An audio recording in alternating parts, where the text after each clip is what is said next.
Une plainte contre Imra, c'est ce qui s'affiche sur le mur de la Papouasie.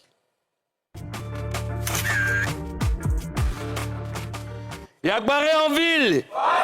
Yagbaré en ville. On fait comment? T'as pas d'autre choix que de sonner la lame. C'est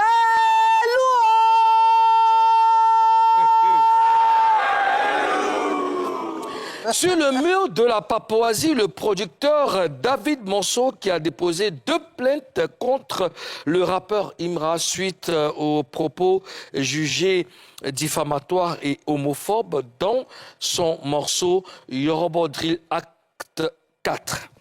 C'est le journal L'Intelligent d'Abidjan qui révèle l'info. Les plaintes adressées au procureur de la République d'Abidjan, selon la publication, évoquent des propos susceptibles de nuire à la réputation du producteur. Voilà. Mimi, comment tu as accueilli cette information? Quand j'ai vu certaines publications sur les réseaux, au début, je me suis dit que c'était pas une bonne information et je n'ai pas prêté attention à ça.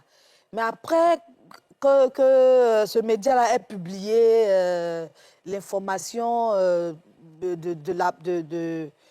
La plainte? de la plainte, ça a attiré mon attention et ça m'a inquiété. Je me suis dit, ah, pour cette histoire de distract, regarde où les choses s'en vont. Vraiment, je suis inquiète. Ça m'a inquiétée, je suis très inquiète. Oui, Inquiétude, oui, on peut parler d'inquiétude. Moi, quand j'ai écouté la distract et que j'ai entendu le nom de M. David Monceau, que je connais très bien, je redoutais ce qui s'est passé. J'ai dit, oh, voilà, nous y sommes.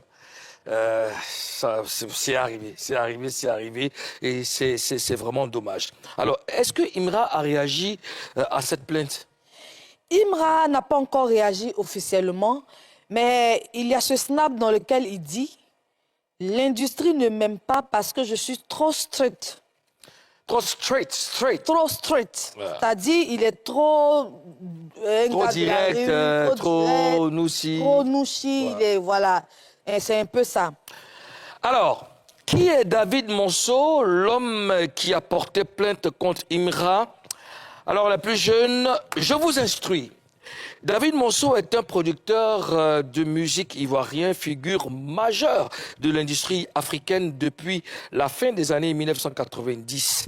Basé entre Abidjan et Paris, il est le fondateur du label Obo Musique, par lequel il a produit ou accompagné certains des plus grands artistes du continent, Koffi Olomide, Fally Ipupa, DJ Arafat, Mewe, Héritier Watanabe, entre autres.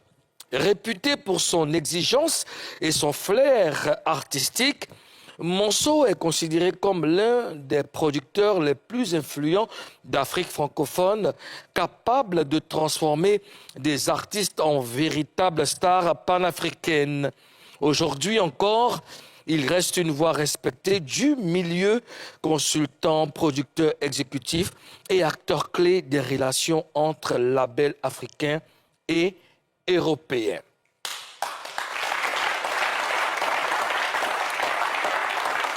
Mimi, que dit la loi ivoirienne par rapport à ce qui est reproché à Imra?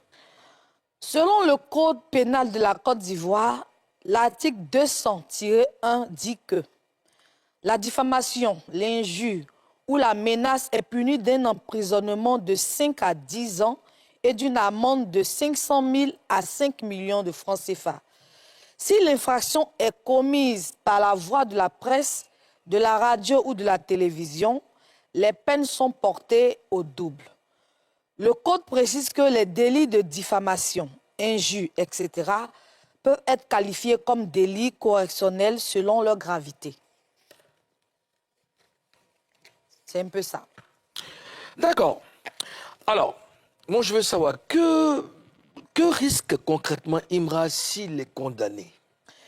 Dans le contexte de la plainte évoquée, c'est-à-dire propos dans un morceau public diffusé, il risque une amende importante qui peut aller jusqu'à plusieurs millions de francs CFA si les propos sont reconnus comme diffamatoires. Il risque aussi une peine de prison possible de 5 à 10 ans si la juridiction applique l'article mentionné et que les conditions sont remplies. Si la diffusion est publique via un média, musique, streaming, radio, etc., les peines peuvent doubler, toujours selon le texte. En plus des sanctions pénales, il risque une condamnation civile, dommages et intérêts. Pour réparation de l'image ou préjudice moral subi par le plaignant, c'est-à-dire David Monceau, on peut aussi lui demander de retirer le morceau des plateformes. Alors, mais ce que moi je veux savoir, est-ce que cette affaire ne va pas casser l'élan de Imra? Moulou, ça va le ralentir, ça va le casser, tu l'as dit, ça va casser son élan. Pour quelqu'un qui aime bouger, pour quelqu'un qui aime sortir des projets, qui n'aime pas rester là sans rien faire, je pense que cette situation risque de briser un peu son élan. Oui. Oui. Naturellement, ça va certainement si jamais il y a plainte, enfin, si la plainte s'avère correcte et tout, ça va le freiner parce que là, ça relève de la juridiction ivoirienne. Donc, forcément, oui, ça va le ralentir. Et même dans son programme, dans son emploi du temps, ça va ralentir beaucoup de choses en tout cas parce que, bon, ben, une affaire qui se traite en justice, vraiment, ça, non seulement psychologiquement, ça stresse. Et puis, oui, forcément, il peut avoir un ralentissement dans ses activités.